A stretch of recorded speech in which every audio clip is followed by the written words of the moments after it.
Hey, welcome everyone. Hope for those of you who were a little early / on time, you were able to catch as much of that great video as possible, but we're also gonna post it online in a few days.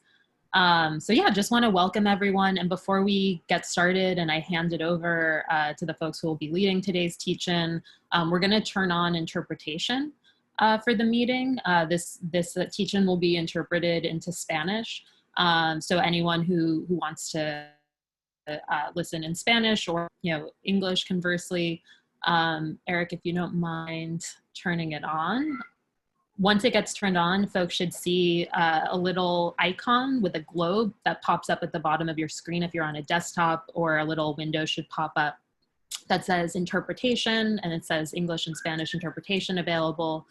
Click on it and choose the language that you prefer, English or Spanish. And then we're just going to test really quickly that people can hear.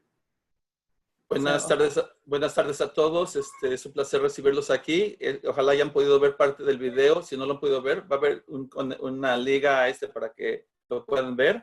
Y en el futuro va a salir también va a estar en la internet.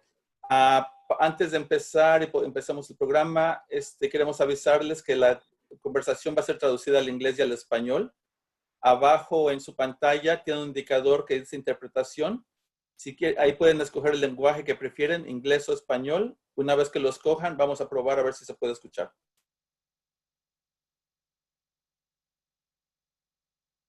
Okay, so interpretation is on. If everyone selected a language, I'm speaking in English. Can people hear me in English? And anyone who has it in Spanish, can people hear in Spanish?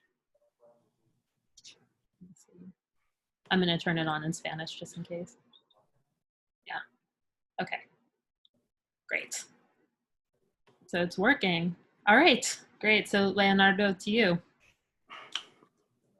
Okay. Well, thank you very much. Well, we've had the promise for a long, long time. In late 70s and 80s, it was malls. More recently, it's been stadiums and sports venues. And coming soon, they think we're going to have the Olympics, but we won't.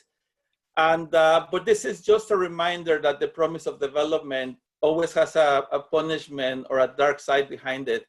And to start our conversation, we have people from a more recent, well, not relatively recent event, which is the creation of the Dodger Stadium. And then we're going to talk about the conversation about the stadium in Lennox. So we're going to begin today with Buried Under the Blue. We have a very short time to do this agenda, so I won't spend too much time doing the introduction. So I would like to hear first Buried Under the Blue. Then we're going to listen from the Tenants Union. And then we're going to have a discussion. So thank you very much. So if we can start with Buried Under the Blue.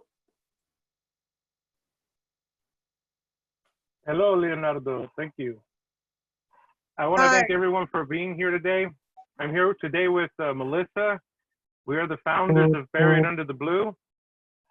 And the organization was founded because of our family's history and kind of organizing to rewrite our own history after reading about it in a lot of the modern day books about why first they call it like Chavez Ravine when it's not Chavez Ravine. It's Palo Verde, La Loma, Bishop. But also the political history part of it and how developments were promised to the people, how a system comes in and says, we know what's better for you, so we're going to promise you housing. The land gets taken away, the housing never gets built, and we have mass displacement of people, right? The unique part of our history is that our people were mostly homeowners versus renters, right? But in some of our teachings, we tell people, it doesn't matter if you're a homeowner or a renter. What matters is that you have community, and community takes both parts, and we need to focus on community because that's what builds these healthy communities. And once we got a better understanding of our own history, Buried Under the Blue came from it. And with Melissa, we started our own 501c3 nonprofit to be able to push this into now changing history books, to change just what's out there, because these communities have proven one thing. This has been happening even prior to our three communities. This has happened in Echo Park, it's in Inglewood, it's just a perpetuating thing that keeps coming out of the political system, the money system. And at some point, one of Buried Under the Blue's main objective is to step back and really study the process of how these areas get to be chosen for these big developments and why it just keeps happening and there is no solution to it, right? Or we might not see the solution at this time, but I'll turn it over to Melissa.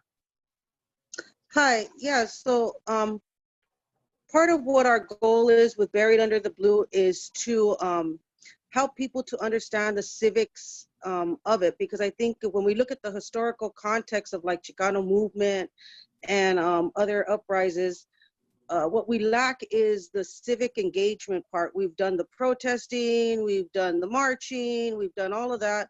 And not that those tools are not important, but I think that that's more a component for outreach, the protest, versus us actually civically engaging, which is something that we're lacking and was also removed from LA Unified School District in the 1950s because it was expected that brown people would be the majority. So therefore, if we had a bunch of educated brown people, the likelihood of us engaging in politics would be high, and then we would be able to stop the developments that we see now overtaking all of Los Angeles, whether Southern California, Northern California, within California, the United States, and around the world. Gentrification is not new. So really studying that and looking at it, the best way to address it is for us to civically engage and take the seats of the people that are making the decisions. So that's part of Buried Under the Blue's mission, is to teach, and grow leaders. The goal is to, again, to incorporate and really educate people on civics, so this way they can engage and we can really put a stop to these things that we feel are overtaking us. Okay. Well, this is a brief introduction. We're going to get deeper into the conversation around the situation and the history of how these things happen, and also why these organizations have been formed. We would like to hear now from the Lennox and Inglewood Tenant Union. And first, we're going to hear a little bit about a history about the region and then about the organizing that is going on. I think we start with Melanie, with Tiffany, I mean. Right. Hi, no worries. Hello, hi everyone. Thank you so much for having us and allowing me to speak. Just to give a brief history in terms of Inglewood, to start off, I guess in the 1950s, it was a source for great migration. So a lot of people, Black people specifically, were sharecroppers, came over to Inglewood after not having a whole lot of money, and then the promise of the GI Bill supporting them and giving them money. So oppression in America and imperialism in Korea and in other places. And so people came to Inglewood to try to improve their lives after receiving some of those funds. And it became a larger Black middle class enclave, as white flight, a term people might, I'll slow down, might be familiar with. They left during that era. But also in the 1970s and the 1980s, we see NAFTA, the North American Free Trade Agreement, and exploitation of a lot of folks who are in Latin America, Mexico, being exploited, and jobs going there so that they could pay those workers less, and then the workers in the United States losing their jobs as a result. Then we have in the 1980s CIA and the crack era that came to disable leftist organizing in Nicaragua specifically, but also the Black Panthers who were throughout Southern California. And that was actually how the SWAT team was formed, was in response specifically to the Black Panthers. So when crack came into Inglewood, and people didn't have jobs already, it destroyed and decimated the community and created a huge, economic, social, political problems, increased violence within our communities. And in the 90s, we see the crime bill that's talked about a lot as well, and mass incarceration as a result of that. But what I want to say in giving that background history is that though that's a manufactured blight, those are things that were created, and the stadiums are used to justify support of that manufactured blight within Inglewood. So schools underfunded. There was Measure K that was in, the schools have been open since 1954. 1998, they were going to receive over $150 million cash infusion to support the schools. Sounds great, except the monies have not been distributed. Measure GG, same thing. So there is a specific underfunding of these communities, and then gentrification and stadiums are used to say, hey, everything's so horrible here. There's all these gangs, there's so much addiction, there's so much racism. Don't you want things to be better? But it's not better for us. It's not better for the people in the community. It's better for people who are gentrifying, and it's actually displacing people in their homes, as we'll talk about a little bit more with the specific case study of Dolores and other people who are living in Inglewood. But what I want to say also is police is a huge part of that as well. Currently, the police budget of Inglewood is 56% of the police budget. That includes everything. So, and the schools have been taken over by the state due to mismanagement. So we don't have control over the schools. The loan is not part of the budget, it's not even listed in the budget, and 56% of it is going to punitive measures, and that includes displacing people and forcing illegal evictions so that the stadium can be built, and so you can get more people, white people, middle-class people in there, and working class, Black, brown, indigenous people moved out. So it's very similar to me, or I see analogy with reservations, indigenous reservations used to justify massive land debt. So massive land theft. So, well, we have something for you that'll be great that you can use, a casino or something like that.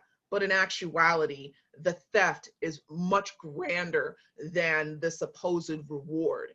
And when it comes to participating in the system, within Inglewood, the entire city council votes unanimously. So getting a seat on there is very difficult because they all agree on everything.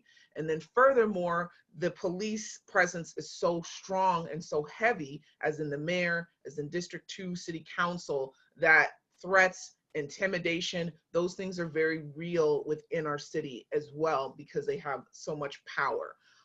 So it's all very interconnected, and we see that working class, the tenants, the individuals within the community are really the source of power because they're the ones that pay rent. They're the ones who really have the control on our society because the system needs us either to be poor, to be fragmented, and we see our power comes with collectivizing and organizing, and that we'll always have each other and can't be bought.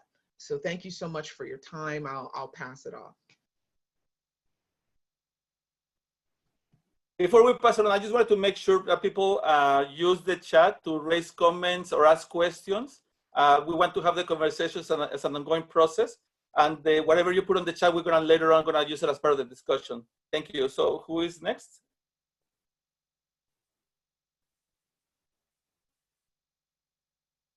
I think Ocean's next. Ocean? I think Alexis and Dolores. But Oh, sorry, Alexis and Dolores. Yeah, we can switch it up. Okay, fine. Hello.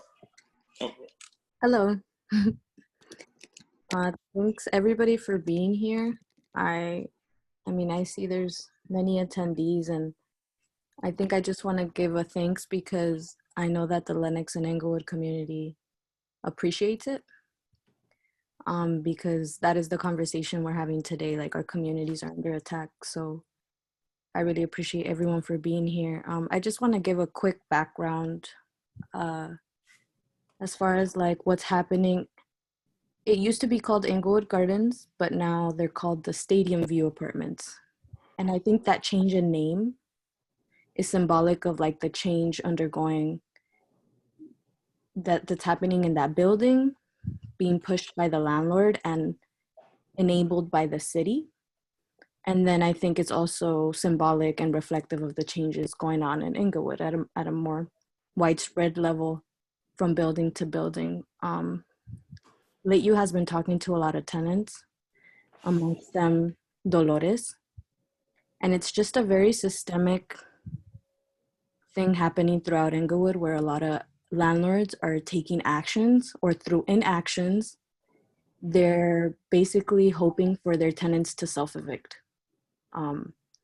And this is happening at Inglewood Gardens, but now Stadium View Apartments. Basically, the landlord bought the building not too long ago and has taken the stance that they're not responsible for any of the habitability issues or unhealthy living conditions that tenants are living in, because he bought the building only 6 months ago. So he says it's not his responsibility. But all the while, you know, staffing maintenance workers to completely, you know, fix up vacant units where tenants don't live and tenants have actually moved out of because of those self-eviction tactics that he's used. Amongst them, it's like repairs at all times of the day without consent from tenants or coordination from tenants. Dust particulate from wood and construction that affects folks with underlying health conditions, many of them being elderly or disabled. There's obviously, the video touched on this, but mold. There's, you know, leaking pipes in buildings, and just also treatment, the way he talks to tenants, the way he ignores tenants, the way he gaslights tenants. He's in law school, so there's a clear class. There's a class, you know, element to this, where the landlord and tenants and that power dynamic, he refuses to acknowledge that maybe tenants might be intimidated to go to him and tell him, I want this fixed, or actually, I'm not gonna pay the rent increase because I've been living in these conditions. Folks, he doesn't want to acknowledge that maybe folks aren't willing to go to him to address issues because there is a power dynamic and he can subsequently evict them, and they end up in the street. And that's enough reason for not to, you know, demand for them to receive living conditions that are adequate and in line with code, city code, and still be paying monthly rent, you know? So I just wanted to speak to that. And Dolores, who is one of the tenants who has communicated with us the most, has, you know, been the most outspoken, has directly told the landlord what, you know, is on her mind and what she wants and what she needs, where a lot of tenants don't feel they can do that. So I just would like to make space for Dolores Hernandez. Dolores, are you unmuted? Yeah, I'm here. Yes, I'm here. Yes, I've been having rough times with Brian. He left whenever I say something, and then he says, "Oh, sue me." And I don't know what's going on with this guy. I don't know, because he's a lawyer. He's going to be a lawyer, and he treats us like a doormat, and he's not nice with nobody. Only the other people is afraid of talking what's going on. Not me, like I told everybody, not me. Because he haven't listened to my needs that I make here, and he thinks what he do is right. But what he did to my apartment, he painted over the mold, and the fixing he did under the sink, still holes under the sink. The floor is still loose. I don't know what kind of fixing he's doing. Like I told him, you're going to do a Mickey Mouse.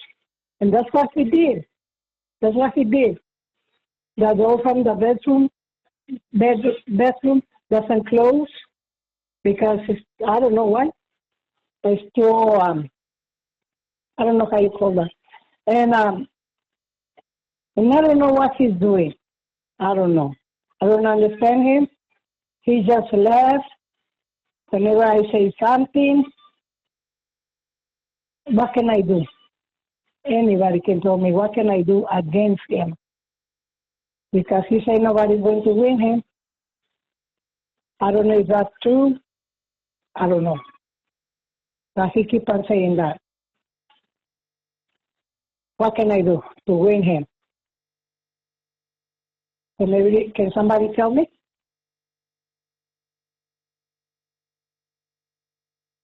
Maybe Dolores, maybe you can explain a little bit what you have done to fight back and to resist. Yeah, but he doesn't listen. The other day he came before Alexis and the inspector came. He started yelling at me, saying, so sue me, and laughing at me before the inspector and Alexis got here. He was laughing. And I showed him everything, and he didn't do nothing. Just like I say, like I told him, you're going to do a Mickey Mouse. That's what it is. He was telling the inspector, oh, I put new doors. He got mad because I said, no, you paint the doors. You didn't put no new doors, only new locks, but no new doors. He got mad because I said that. Okay. And I haven't seen him since. So I don't know. The holes under the kitchen, the mold on the closet, he didn't do nothing. Only he put a board on the kitchen hole, but he left another hole on the kitchen. So he's not doing nothing to repair nothing. He pretends to repair, but he doesn't do nothing like I told everybody. He paints over the mold, and he just do some cleaning over the carpet and nothing. And I told him my carpet have a lot of mold, and he said he's not going to change it. He's not going to change my carpet. And I don't have any money to move out, so what can I do? Just wait here to see if he change the carpet, do something, or move out. I don't know. Thank you, He Dolores. offered me yes. No, I was going to say thank you very much. I think we, Yes. we can hear now from Ocean how the Tenants Union has been responding to this. Yes. I'm mainly going to speak about the inception of it, but yeah, like a small thing would be that we're obviously trying to escalate things. The video in the beginning with the rally was the escalation tactic, and I think now we're just pursuing more escalation and different routes to make this happen. And that's what we've basically been doing this week since the inspector came this Monday, and it's very complex and everything. So I won't go into all that, but it's basically escalation that we're in the process of talking to the other tenants and Dolores about to figure that out. But the main thing, my name is Ocean. I'm part of the Lennox Inglewood Tenants Union, and I'm just here to give like a brief summary. We're fairly new, I guess a year old. I know there's been a lot of more tenant unions popping up, so some are like more a week and a month or so old. So that's why I use the word fairly. And mainly we came together because of the frustration that was happening inside Inglewood, and really trying to understand like any groups that are really trying to fight the push out, the racist, capitalist push outs and displacement that were currently happening inside Inglewood. And that's kind of why we came together to really try to combat and challenge what's currently happening around development, around displacement, and around the ongoing militarization of these neighborhoods by the police, right? Like this, so these are all things that we're doing, and also racist and sexist, right? Because a lot of the times has to do with the gender plays a big role in who landlords harass and who people choose to intimidate, right? So we just came together a year ago. We're originally the Inglewood Tenants Union, became Lennox Inglewood Tenants Union because I feel like the need to really combine forces in a way to expand our struggles and make them more deep and understanding. But yeah, like we do similar things as other tenant unions do. We do casework, we do all the other stuff, or I call more tenant support, I guess, in ways. But recently we're really trying to combat that and really trying to do more fighting on the grounds and in invisible spaces, right? So I think that's what we're in the process of doing, as long as doing tenant support. And that's kind of where we're at. We're building capacity, started very small.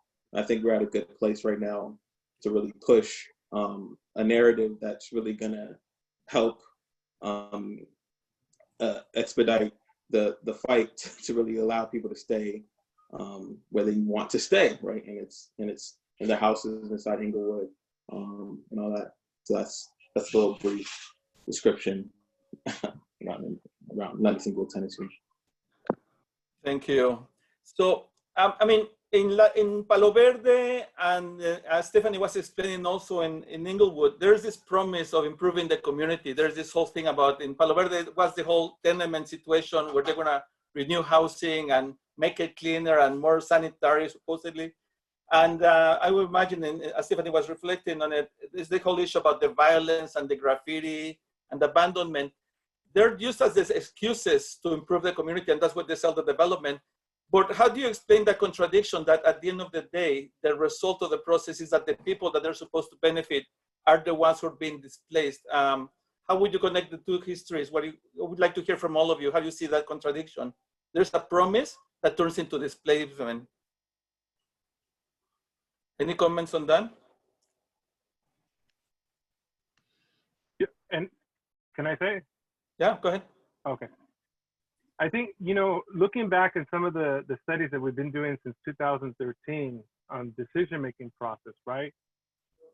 You can see that there's always going to be a process of, first, you're going to downgrade the community. How do you do that? Local politicians will then defund recreation centers, defund libraries, defund schools to create this urgency for housing. Housing has been needed for decades, right? All politicians, all parties have ignored this. No one's ever fixed it.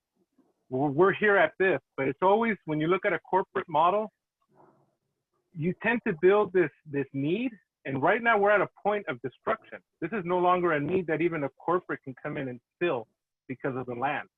So now you have all this imbalance in politics now, where there's a free-for-all, where you need overseas money. For the first time in monitoring that overseas money, it has surpassed domestic money, which is dangerous. Because now you have all this stuff and we're looking at it.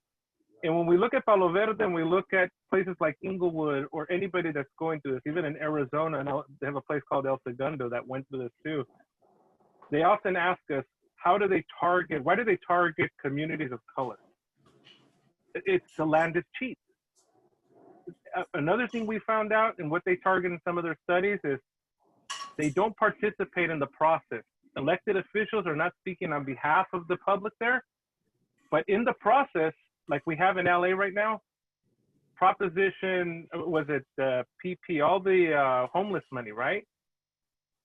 In some ways, I tell people, you have to understand and read what it is, because in their process of telling us that we need these new buildings in our housing, and somehow this is going to be the savior of all our problems. It's not. It's a free-for-all for all that money. And we paid for it as the taxpayer. Because I told people one thing. I believe in the homeless issue and that we need to solve it. What I didn't believe in support was how HH was written.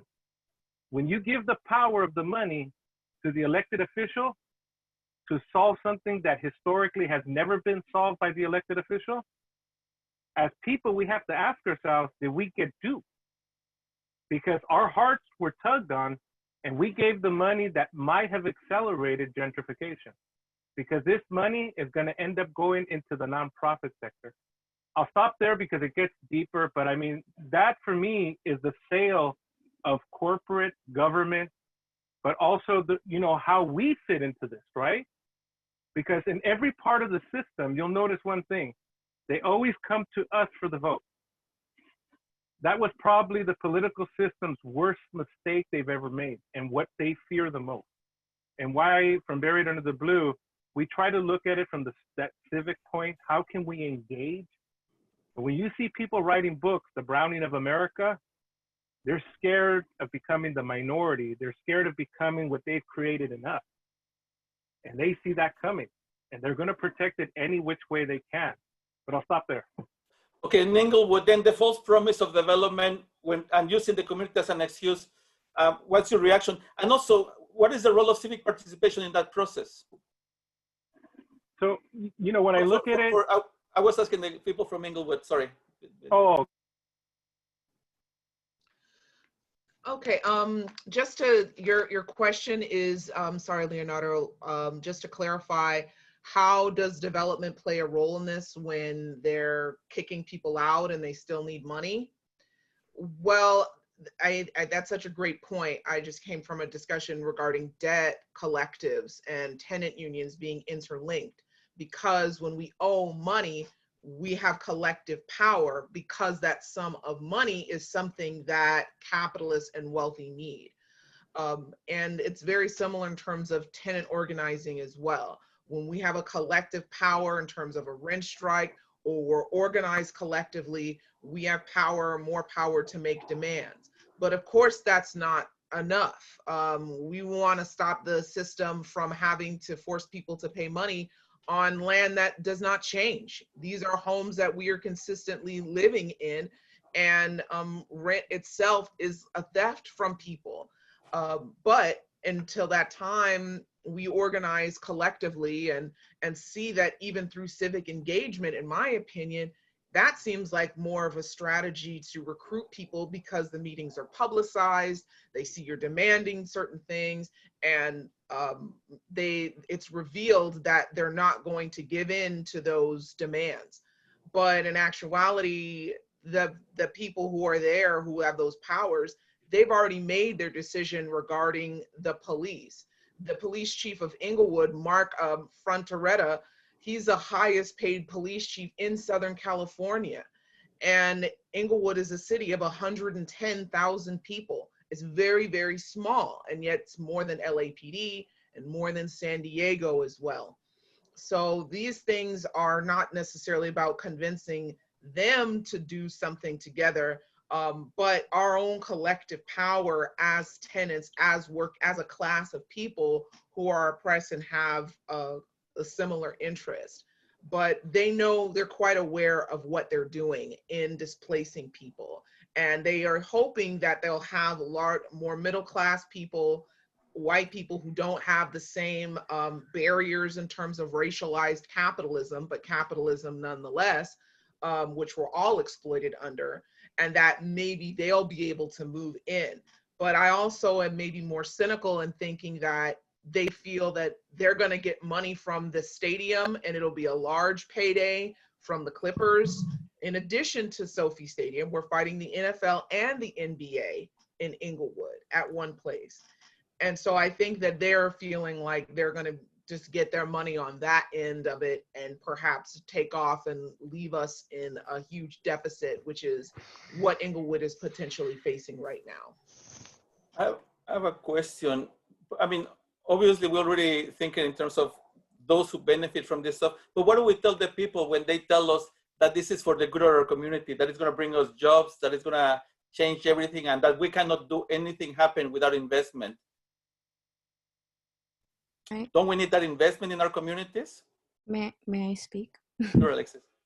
Okay, so I think there's something that's not talked about often in city politics is like class, you know, the role of class in all of this.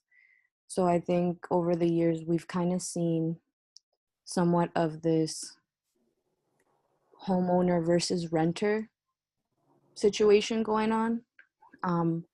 And oftentimes, I know Vincent mentioned that electeds make decisions without really representing their constituents.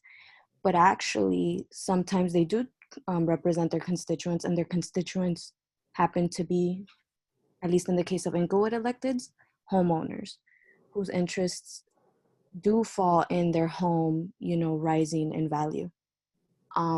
Because they bought it once upon a time and it was an investment, and now Inglewood city electeds and capitalists like the head of NBA and the head of NFL are telling electeds, and electeds are telling residents that it's like, you invested in Inglewood, a place that used to be portrayed globally and was notoriously known for drugs, for gang activity, you know, for Black people existing in Inglewood as disfranchised by this local government and by the state government and the federal government.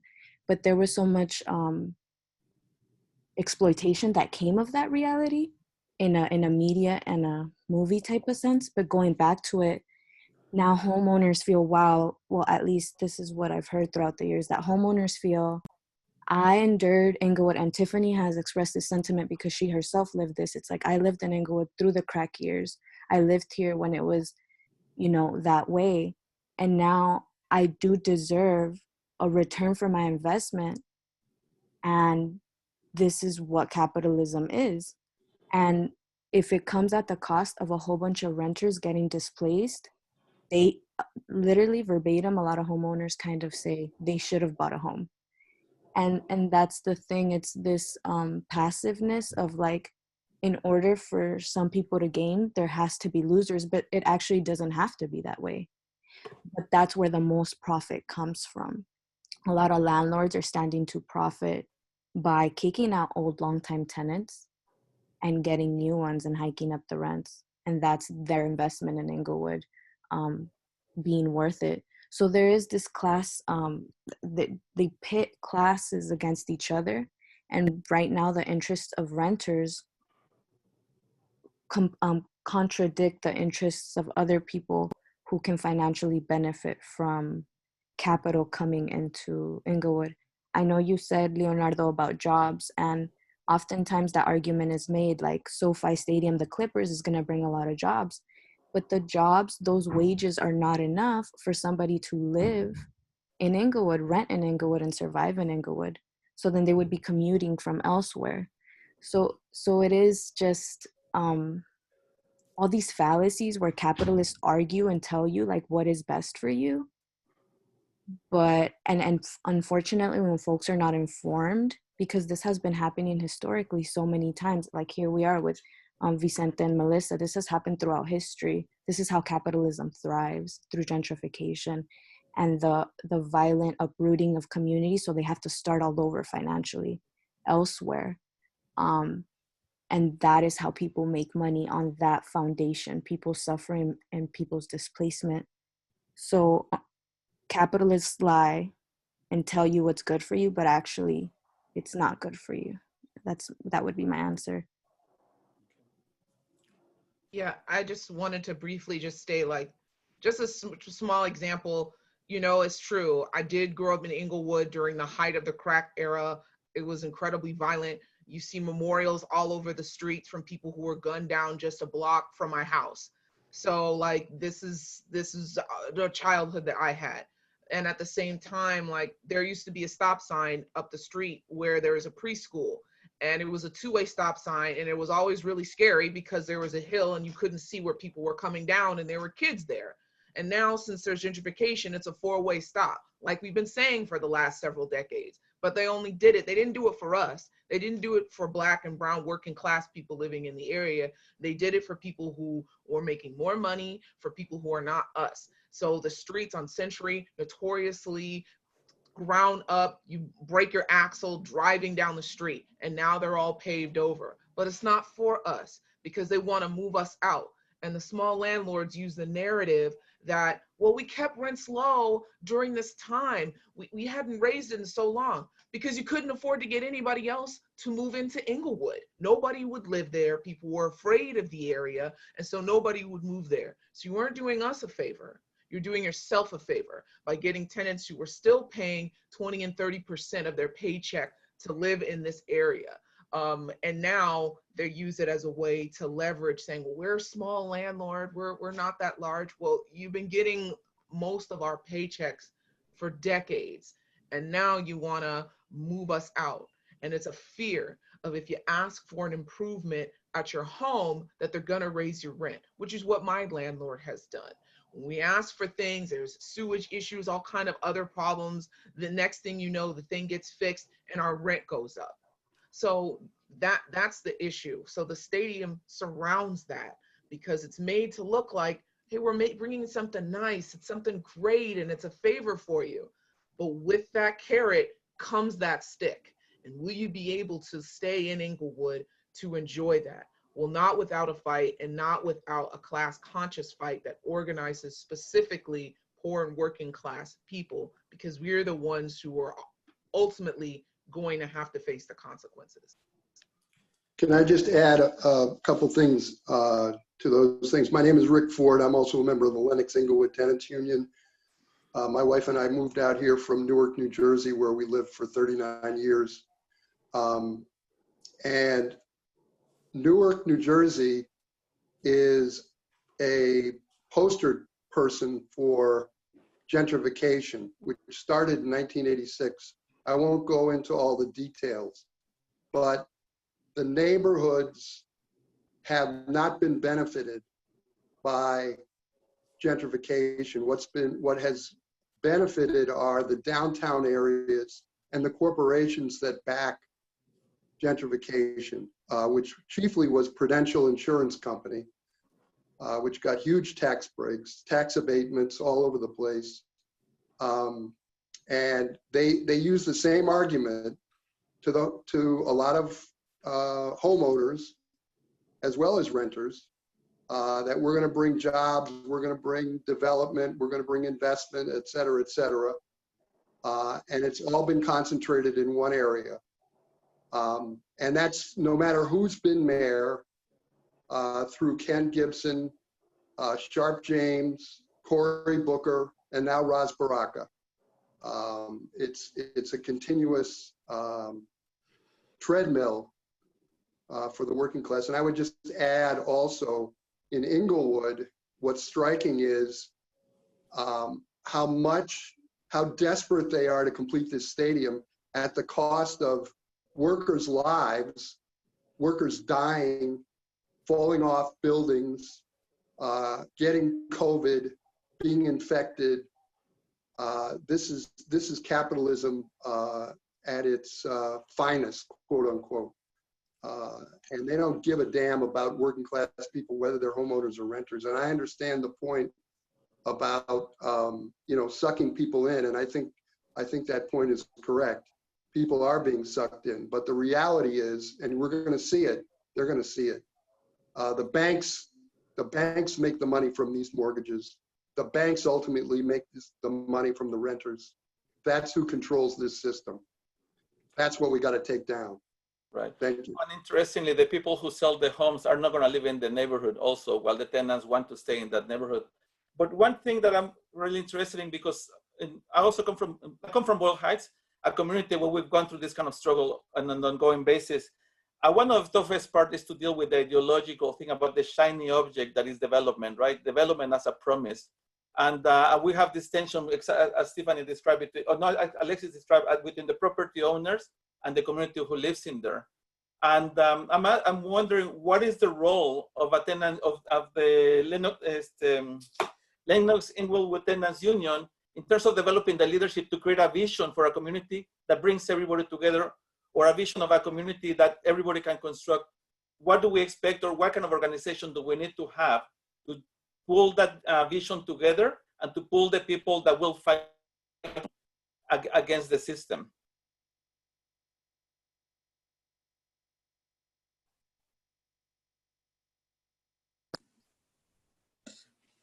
You're just saying the question is, how do we basically get the community members to be more involved, I guess, in a short version of?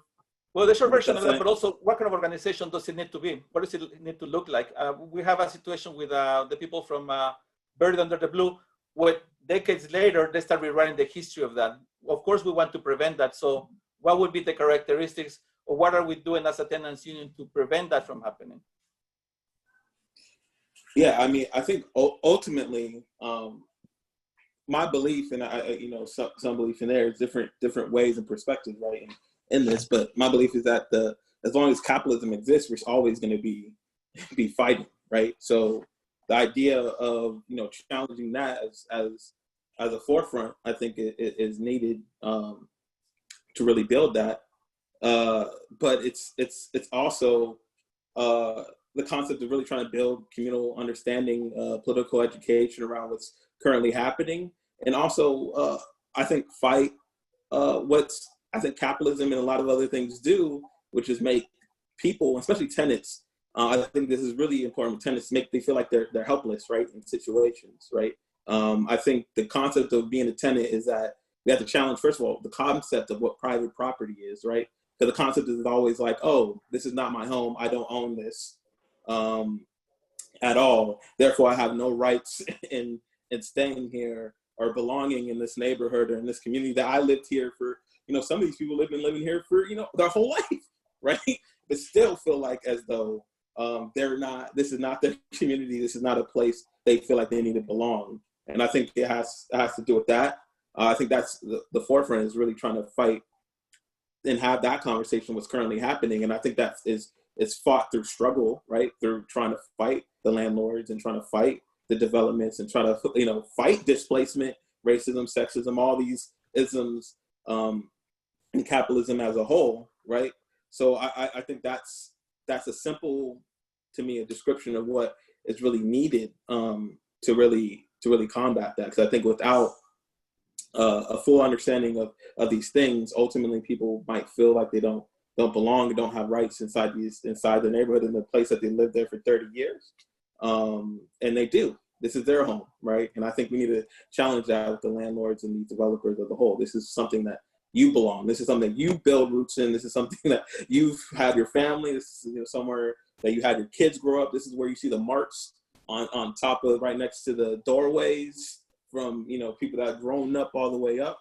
And I don't think they have any rights to do that. And I think what's similar to what we were talking about before, I think it's also to challenge the concept of what rent is and the concept of a lot of things. But ultimately, in the gist of it, we really need to, you know, first of all, build capacity, fight capitalism and all those other things as a whole, and come together and strengthen, right?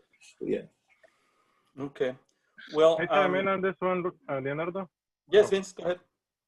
Okay, just to give you a little brief, like on our communities of Palo Verde, La Loma, and Bishop, the one thing we focused on in there, talking to our grandparents, because we got to remember, we had renters there and we had homeowners predominantly. Their main goal was during the redlining time is that they wanted to avoid this. So they found this little piece of land in which government said, it's trash, it's not worth anything. You can have a deed. But to our people, my grandparents, that meant opportunity. It meant the American dream. And when they got that piece of land, we had homeowners. And I often ask them, especially our families were connected real close with the Arrechiga family.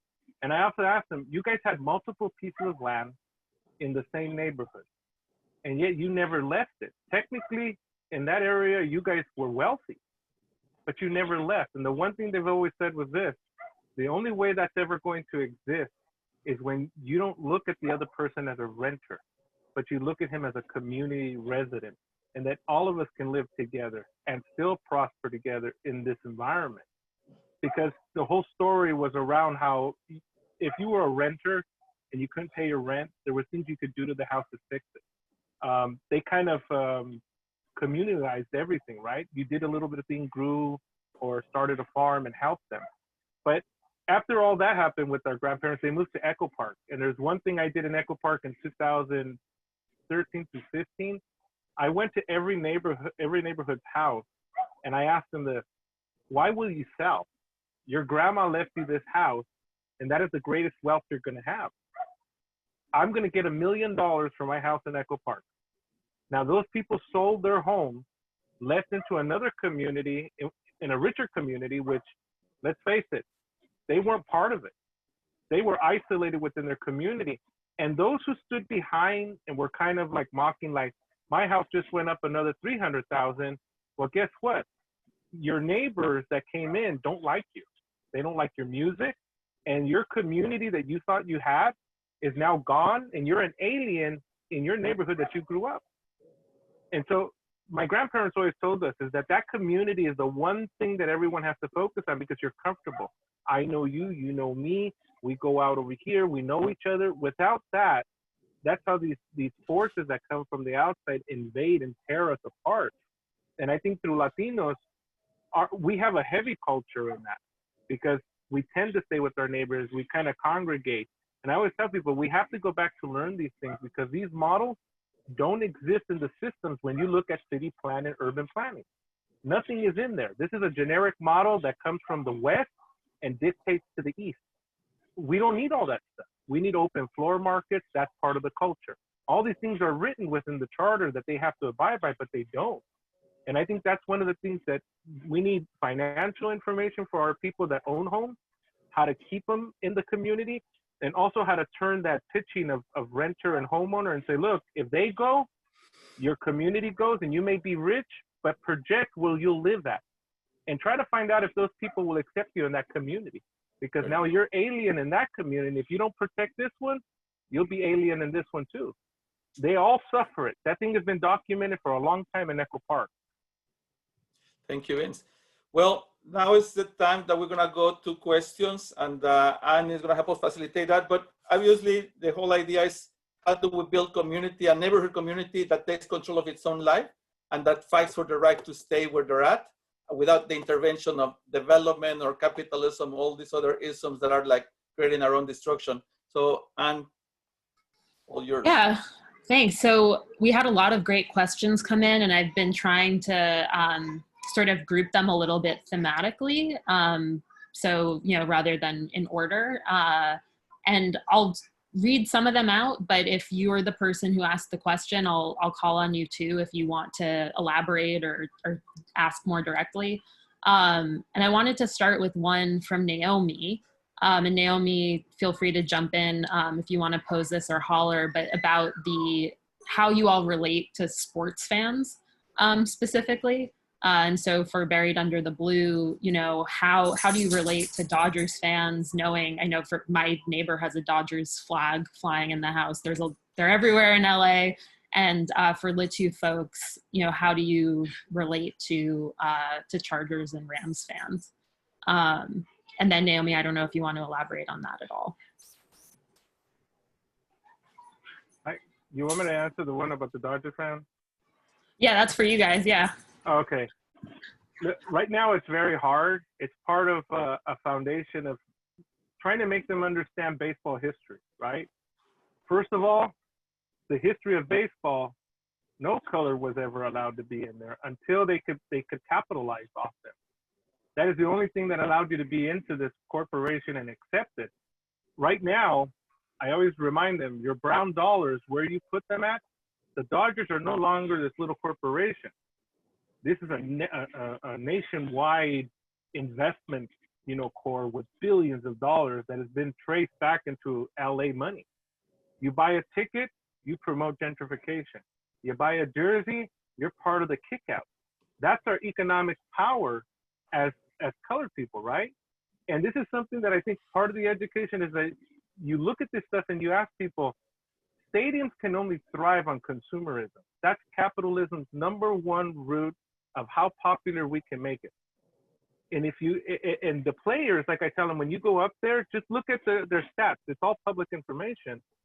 Latinos support the Dodgers more than anything. And I said, and this is the reasons why people of color have to realize sport is a distraction when you analyze it. It's just a distraction. It's for you to go there, spend a couple of hours, rally, and give your money away, and then come back home, and you still have to face the daily lives of not being able to afford rent, not having a good job, and you can spend this money. And I think that's something that I tell people that's going to be a hard thing to bridge them. And one thing we analyze on them is the branding. I think Alexia mentioned something about why did they change the name of the building? The same reasons why we're fighting why they changed Chavez Ravine, because if you type it in, the Dodger is going to come up. It's not going to be the three communities because they're rebranding everything again to suppress the history down because God forbid one of us get out there and learn. So the players, we tell them, we have to understand this history. We may not like it. They're going to resist it. And the one thing that's going to hurt them the most that we're working on now is the Fernando Valenzuela story. That was the bridge to get them to love the Dodgers. It happened close to when the anniversaries were coming up.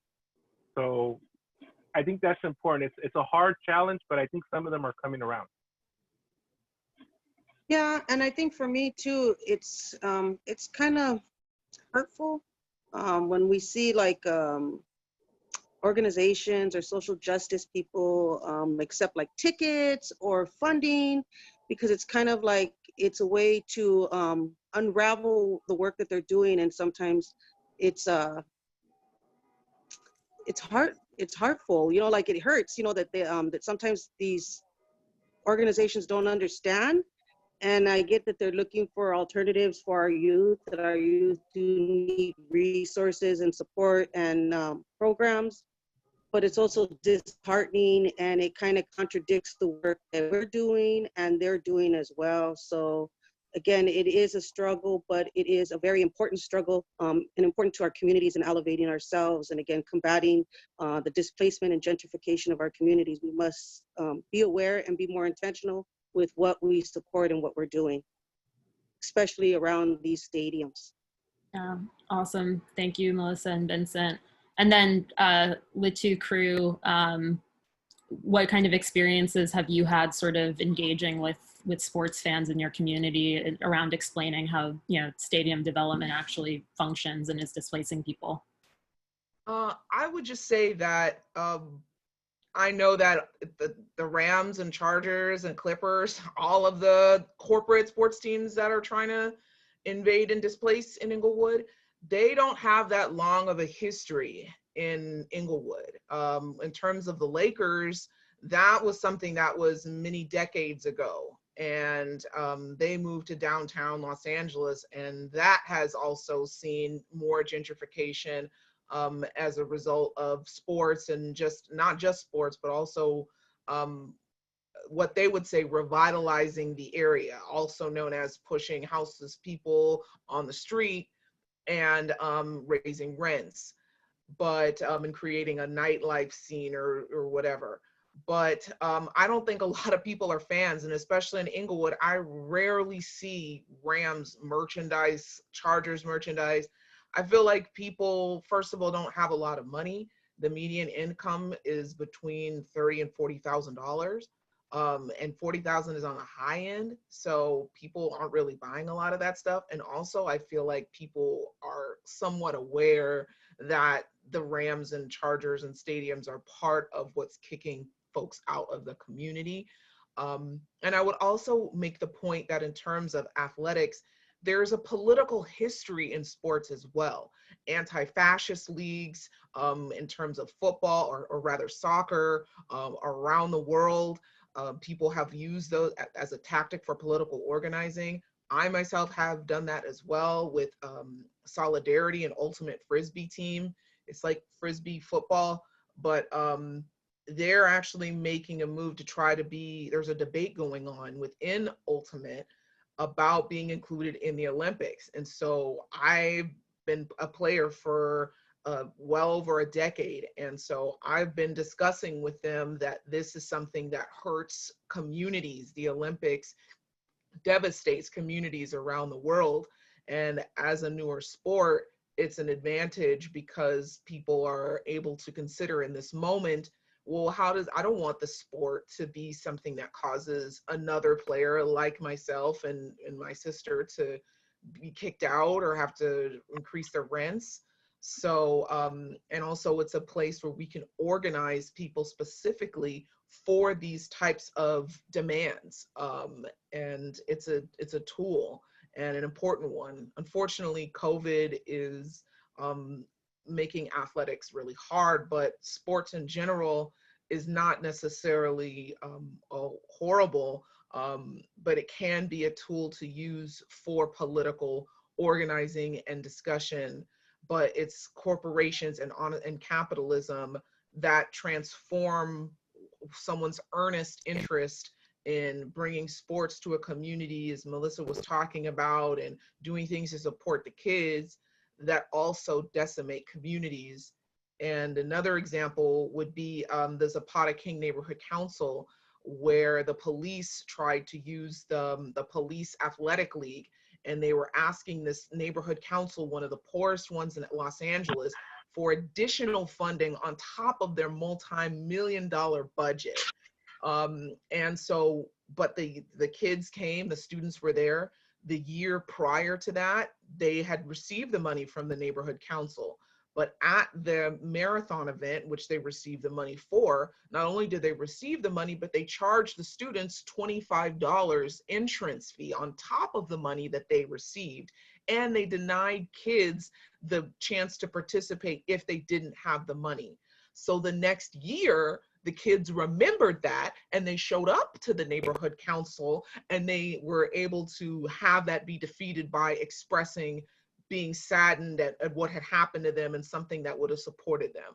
So sports has a way of really galvanizing young people as well, in seeing that relationship. So it's just the system that is gonna make people put in a position to where it's your homes or it's your stadium, or you want your street to be better. Well, you may be good for a little while, but you're gonna get kicked out because the rents are gonna go up as a result of these things.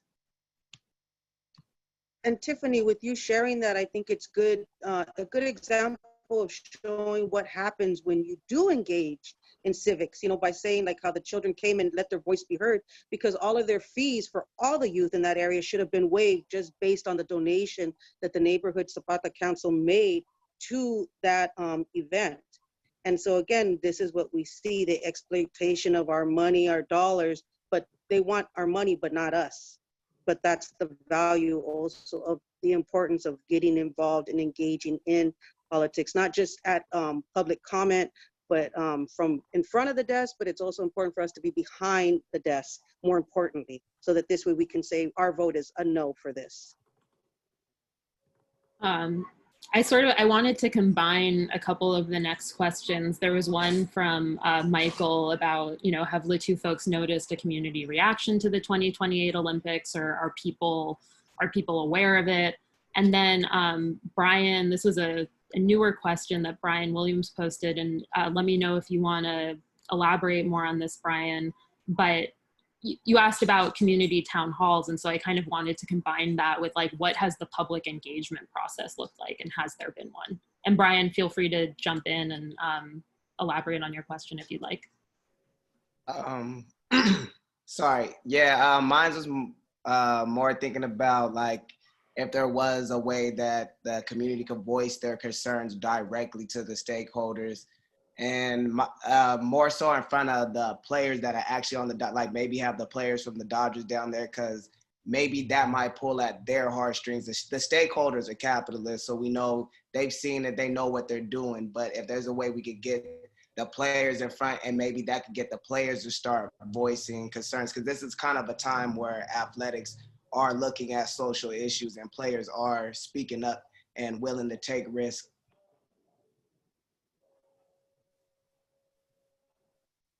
That was it. Well, actually right now there is, I've seen a campaign where the Dodgers are in support of social justice for Black Lives Matter, and they're promoting selling shirts that will be donated to nonprofits that particularly speak to social justice and really fight for defunding the police. So it's kind of bizarre. It's kind of backwards. I was kind of looking at that, and it's important that we engage with these nonprofits to help them to maybe understand the full scope of things, because I do understand funding is a fundamental issue for any nonprofit that's trying to really help protect our youth, engage, find opportunities for them, but it's also a way of pandering and kind of undermining the work that we're doing. So, these conversations are tough. They're long, they're difficult, but very important, and they must happen. So maybe later on, you guys can do some research and see the campaign and see some of the nonprofit social justice that are being included and actually doing some really dope work that are now in bed with the Dodgers and very much about obtaining the finances. So I'm very confused by it, and I think it undermines us, and I think there needs to be more conversation about this so that we can be in true solidarity together. as far as the Olympics and Inglewood, maybe other people speak about it, but I would say that we don't get that much around it. We get more stuff, I think, around the Rams and the stadium than the Olympics. So I would say that there hasn't been that much. I'm not saying there hasn't been any communication around that. And then to go into the question about, I guess, to me, if the goal was to, I guess, to make the players stop, refuse to play, I guess, in the stadium and stuff like that, I think it's complex, and definitely it's not something that we wouldn't be willing to I guess, further investigate around that. Because I mean, right now we're in the process of, there hasn't been a game there as of yet, right? So, but I think it's going to be complex. I think it has, the ideals of what their situation is, and I think there's a lot of times that people want, it's going to be player by player basis and all that kind of stuff. So it's going to be a very complex conversation around that. And ultimately, I'm being honest, I don't really have that much faith in the players ceasing to play in this, so, but, if that's something that people would be willing to explore, we can explore that. I think it'd probably be a very short conversation with them. Great. The next question I wanted to share comes from one of our allies in Paris, Natsuko, who's with the Parisian NOlympics group. And some of you may have caught her at our last teach-in where we were talking about their struggle against the games and against displacement related to Olympic development.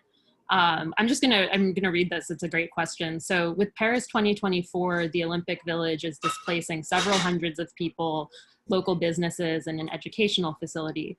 But our group, which is fighting for no Olympics anywhere, so they're opposed to the Olympics, is not welcomed by those displaced people and their supporters, who are humanitarian NGOs and nonprofits, because they want to negotiate with authority.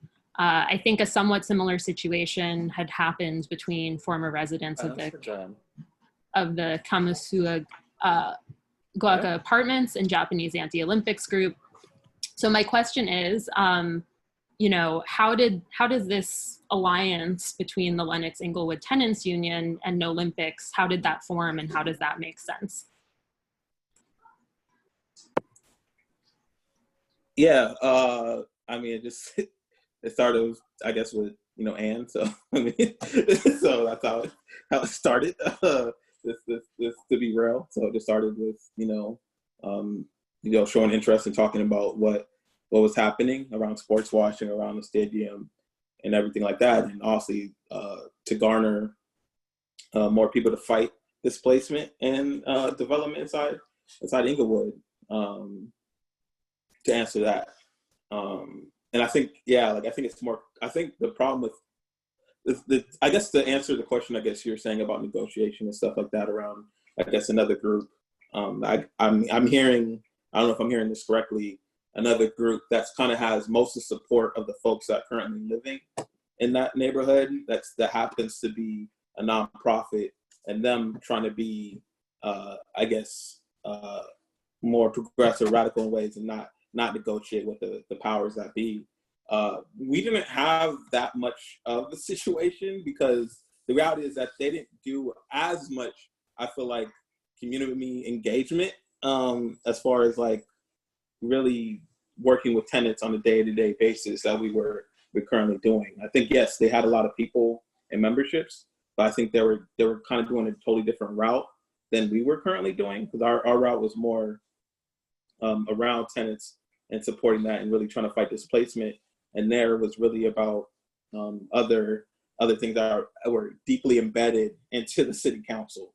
We're not saying that we didn't partake in somewhat of that at all, but I think that was the main negotiation factor, and that's why some people lean towards us and not. But I would say that's the kind of a very shortened version of what that similarities have to do, and around like why folks are gravitating towards us at this moment, But I think Tiffany wants to say something to that as well.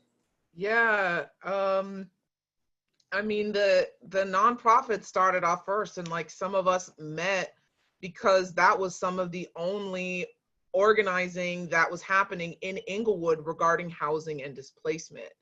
But then when it became clear that they weren't really interested in focusing on tenants and those kinds of issues, and especially when it came to the rent control battle, were sort of withdrawing some of their support once the city council was going to give any kind of rent control, even when it was 5% rent increases per month, which, you know, in 3 years, that's 25% rent increase. It's unreal.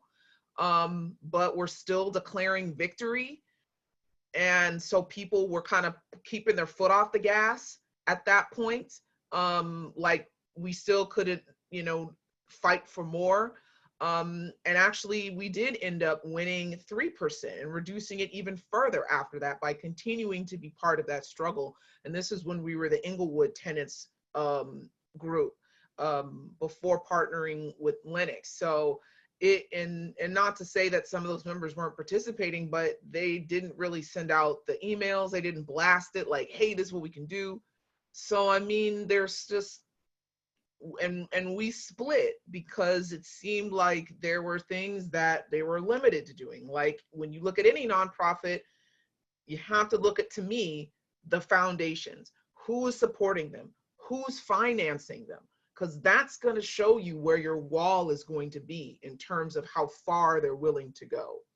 And in some ways, nonprofits, they can get resources kind of fast because they'll get a grant and then they can do something with that money that they got. But at the same time, you may hit a wall when it comes to, well, we can't talk about capitalism. Well, we can't talk about racialized capitalism. Well, let's not talk about this bank because that bank is giving us money in this foundation. So we got to keep it low key, even though they're the ones who are also part of gentrifying the neighborhood.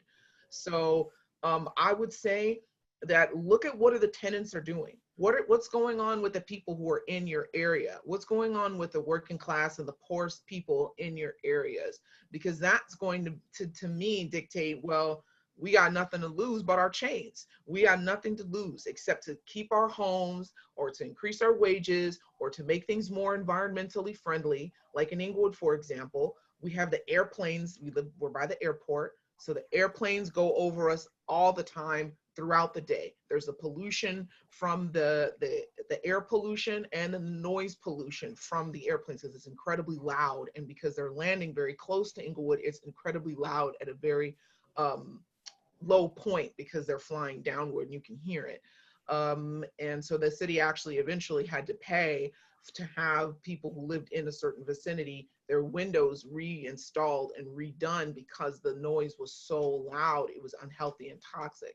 And now when we have the stadium there, you also have dust mites from the construction that Dolores and Alexis had talked about. There's going to be more traffic because more cars are coming into the area as well. There was already pollution because we're near the airport. So now we're going to have even more. That's right, it's Stephanie Road, the 105 and the 405 freeway. They're already near us.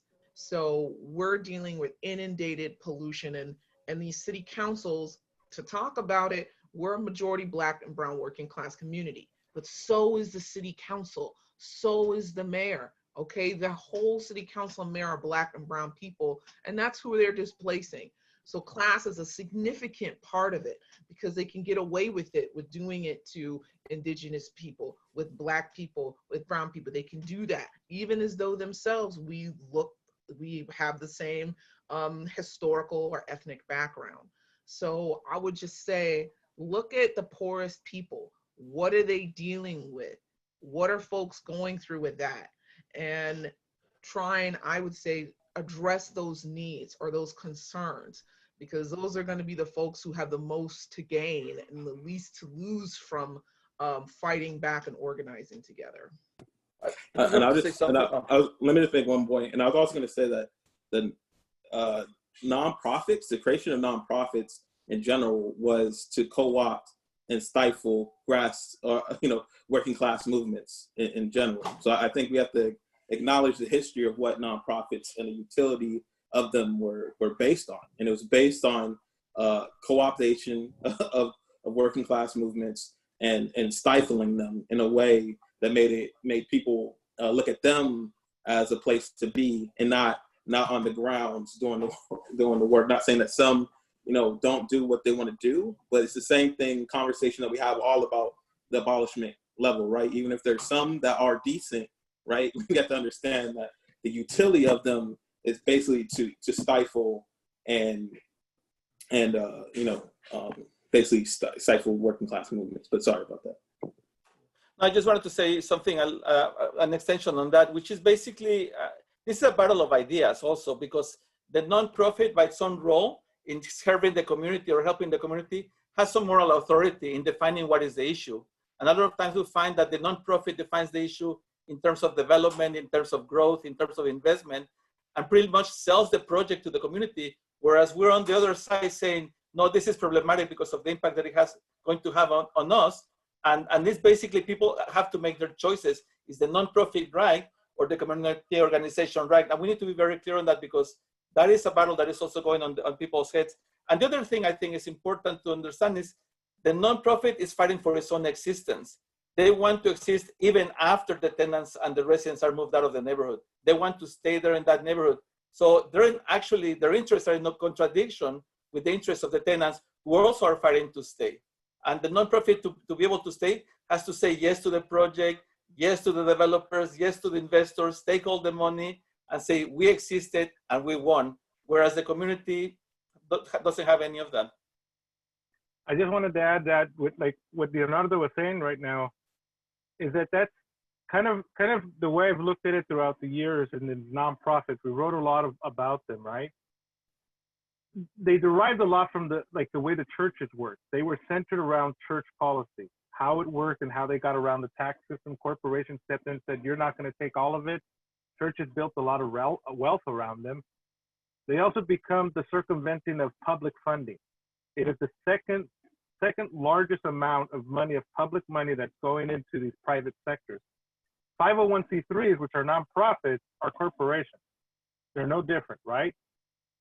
But when you look at the structure of them, and I've often tell people, you can tell which is good and you can tell which is bad.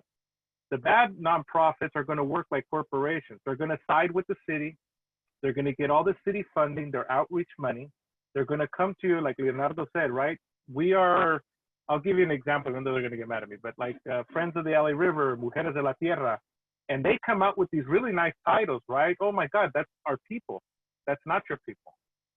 You have to look at the history of how they vote. You have to look at how transparent are they with their money, their 990s, or they're doing long 990s.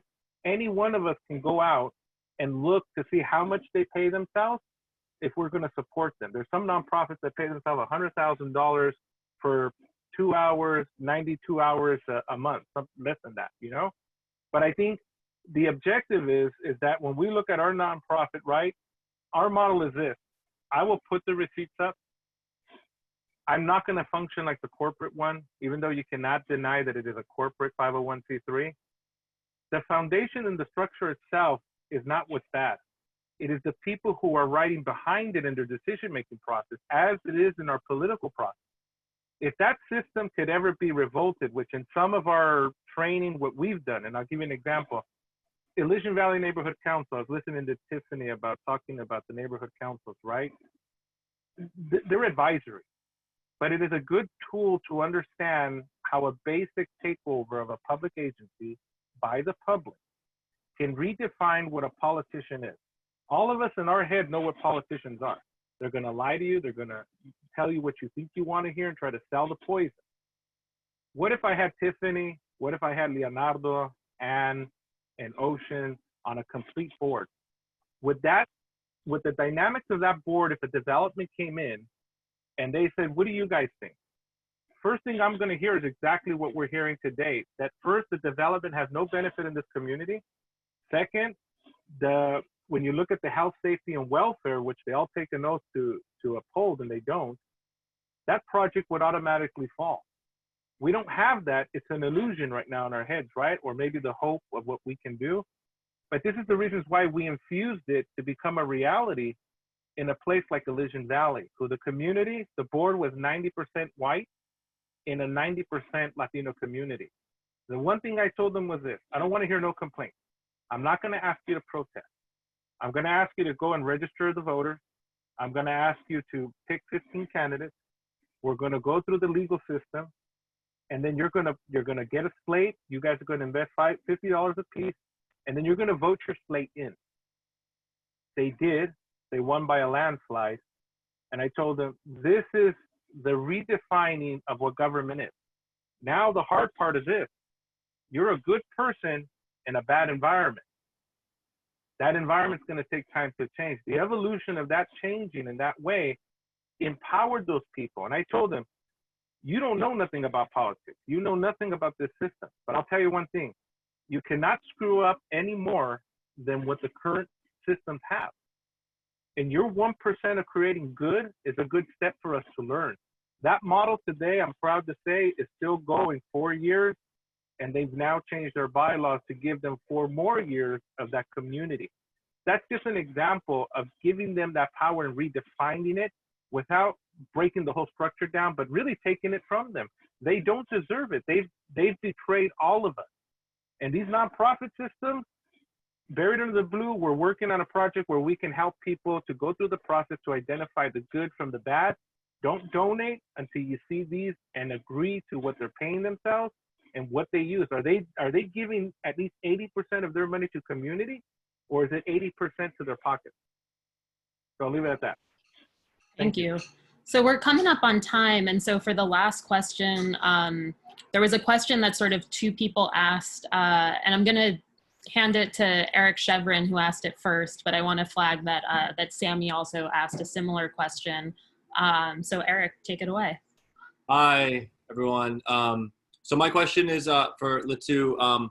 Yeah, what does tenant organizing in Inglewood look like, and what challenges and any pushback have you encountered as you started doing this? So to kind of get into that, that'd be great. Thank you so much. No worries. I was actually gonna put you and say, like, does Alexis or Rick want to answer? I feel like I think 2 of us been talking a lot, but that's just me. Go ahead. To give other folks a chance, but I'll go ahead. Can y'all hear me? all right. Yeah. All right. So, you know, I originally, I could feel the need for a tenants union. I was up in school at Berkeley, and I hadn't come back to Southern California yet, but online I saw the work that LA Tenants Union was doing. I saw the work that NOlympics was doing. I couldn't get involved, but I was just following what they were doing for a long time before I came to LA and got involved myself. So when I got involved with the LA Tenants Union, my intention always was to start a tenants union in Lennox. But I got in and I started organizing with the LA Tenants Union, specifically, I'm going to talk slower, the South Central Local of the LA Tenants Union. And alongside other organizers and other tenants, I learned I saw the work they were doing. I saw how they were resisting illegal evictions. I saw how they were fighting to protect tenants. And then that's when I had attended the Inglewood Tenants Union meeting where I met Ocean. Well, I already knew Tiffany, but I met Ocean, Tiffany, and one member from the South Central Local of the Tenants Union. Their name is Paul. They were there as well. And so there's this, and the system has this process has happened before where folks go to other tenants unions and they learn through organizing alongside them, and then they start their own. And then Ocean and I and Tiffany, we talked, just members of LitU, and we were like, let's make it the Lennox Inglewood Tenants Union. And we are actually not formally part of the LA Tenants Union as a local. We're just Lennox Inglewood Tenants Union. But I mean, so much of the support we get and solidarity comes from the LA Tenants Union, along as well as NOlympics. And there's just all these coalitions that are, some are formal and some are non-formal, but ultimately that's kind of where we come from. I do want to share the LA Tenants Union organizes horizontally they're autonomous. That's kind of the point. That's like what divides us from the nonprofits. We pay dues. So it's like we self-sustain ourselves in an economic sense, and we self-sustain ourselves through what we each contribute to the movement. And the more people, the more powerful we are. And we want to stress that. And I think that when you ask the question about pushback, it's that people in an American individualized culture, collectivism is so hard. Even in the household, collectivism within your family, within a classroom, in society, it's so hard. So when you introduce these notions of getting to know your neighbors, coming together and being more powerful against your landlord, against your city council member, against, you know, the police, these ideas are, a lot of folks, you know, either come from other countries or come from here, but it's just like building people power can be seen as dangerous, and there is retaliation, and folks have sometimes the decision making of, okay, I'll keep living in these conditions and see where it goes and hope they don't kick me out, evict me, or I can join and fight.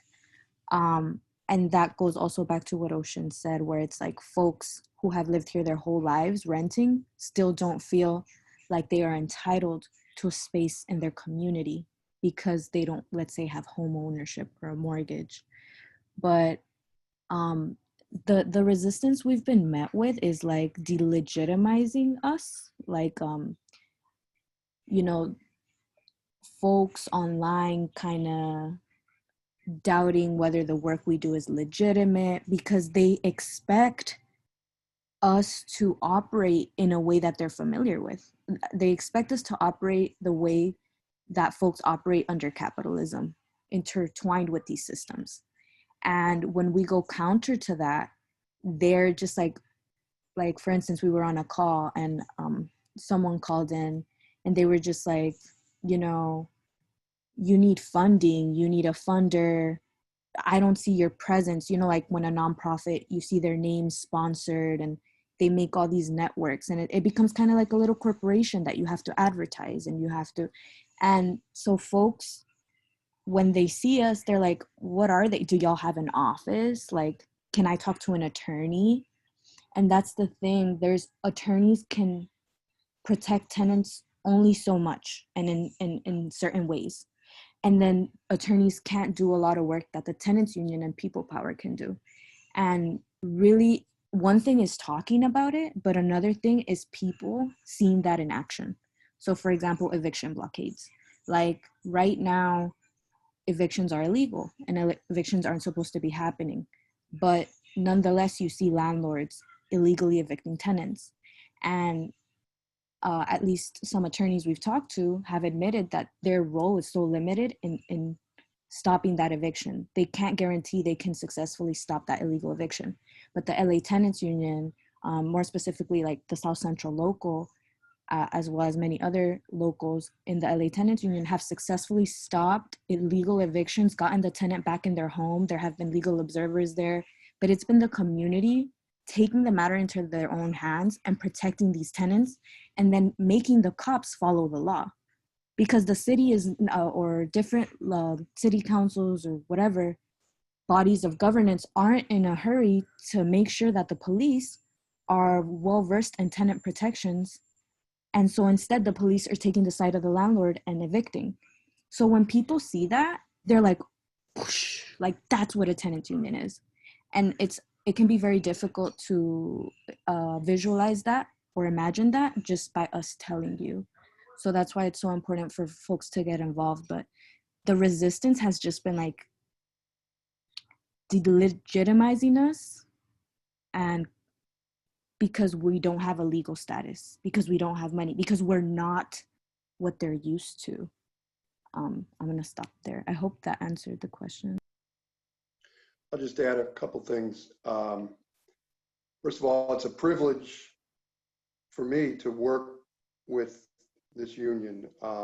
We have a relatively small group of people, very committed people, who've been fighting this fight for some time. And as I said, I've been involved for about 9 months, so I'm still somewhat new to this.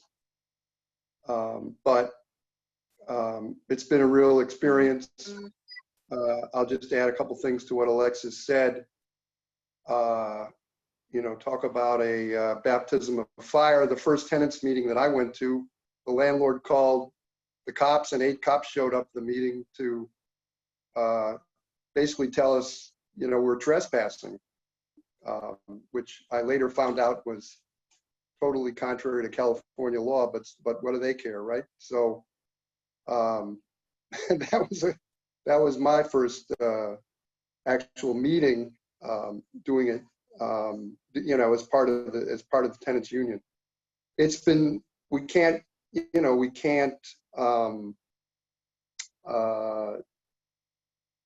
fail to point out how difficult it's been, especially since COVID-19, to maintain the fight. One-on-one contact with people is person to person, that is instrumental to any kind of thing like this. But so we've been doing the best we can under trying circumstances, but clearly the anti-racist movement that's developed nationwide and worldwide has aided us in our efforts. We're certainly making this gentrification is a fight against racism. The attacks on the tenants is a fight against racism. And so when we had this rally, I expected a few people, but Ocean thought there'd be more, but we had 70 people out there. That was a big step forward for us. And then the following meeting we had, double the number of people that are actually members of the group. So, joined. So that, I'm very optimistic, even given the limitations that I mentioned. I can't wait till we can actually go out and, see people directly. But anyway, we're going to keep it up. Thanks so People much. are very supportive, yeah. We even with small demos, people honk their horns. Like, people are very down and get a lot of support. Yeah. I'm gonna start winding us down, but just to note, so a lot of us who are on this call were at the action that y'all organized at Dolores's building, and I have to say the support from people on the street and driving by, I don't think I've ever seen anything like that at any action I've been to. Just the support of the community was really incredible to see, and very exciting. But I don't know, Leonardo, do you have any final thoughts before we wind down? As our moderator in chief. No, I think Alexis' presentation was fantastic in terms of visualizing what the struggle looks like and what we're supposed to be doing. We cannot depend on big foundations, organizations. We have to depend on each other. We have to fight together, and we have to start developing and pushing the vision forward that is not really a capitalist vision. It's a vision for a community development from below, and that really represents and unifies everybody. So thank you, everybody. Right, and making our struggles visible. I want to say too, on the note that folks brought up about the role of police, I think the Melissa and Vincent, the struggles of your families and the work that you all have done to keep that alive is so important in understanding the role of police in carrying out evictions and displacement. So continuing to learn from each other and talk to each other. And on that note, I just sort of wanted to end with, Buried Under the Blue, Litu, if there are resources, links, events, things you want to post in the chat or share out loud that you want to direct people to, where folks can learn more or get more involved. I think that would be a great sort of note to end us on, because this is not the last conversation. Obviously, conversations have been happening before. We're going to keep talking.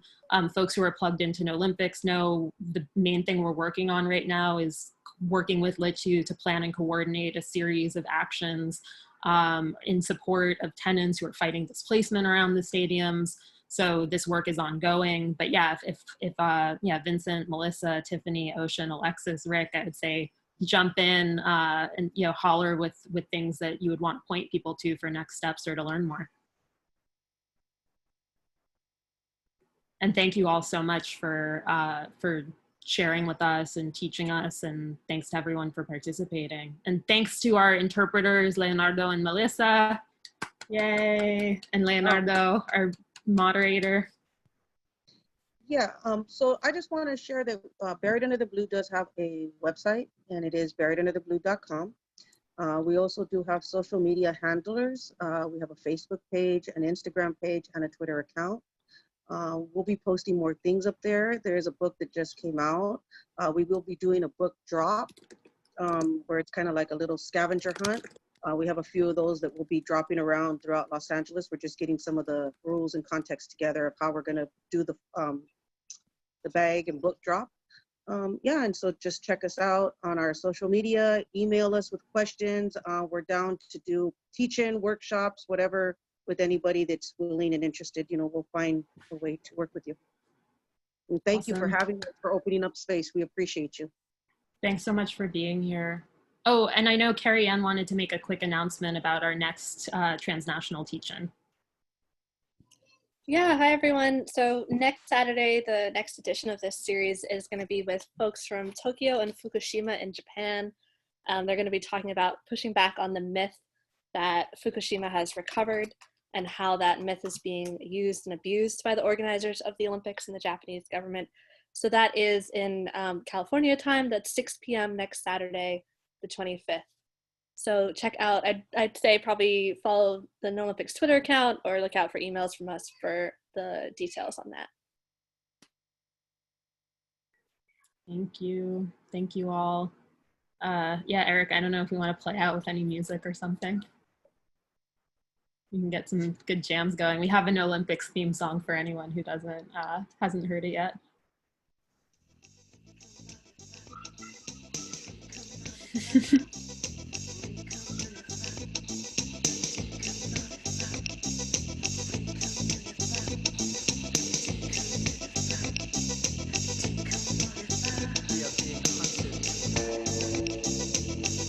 Oh wait, this is Fimby, actually. Oh, is this the wrong one? No, we should play this. Yeah, this is not the NOlympics theme though. This is Fimby, Public Housing in My Backyard. Yeah, you can find this on SoundCloud, Direct Action Night Jam. Colonial violence continues at home and abroad. It doesn't have to be this way. Many people assume that we don't respect or enjoy. You have a right to organize. Join a tenants union, start your own. Join your local Nazi capitalist organization. Fight to dismantle these systems. We must demand universal rent control. We must demand new public housing.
Oh yeah, thank you, Melissa.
All right.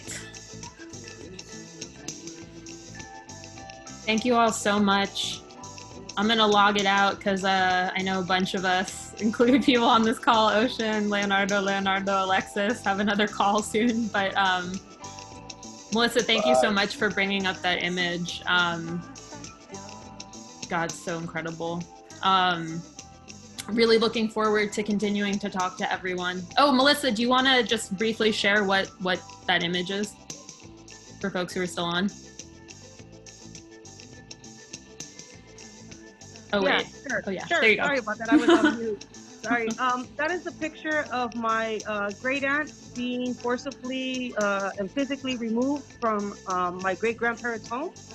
And at that day, on that time, my great grandparents were there, my grandparents, my aunts, my uncles, cousins, nieces, and nephews.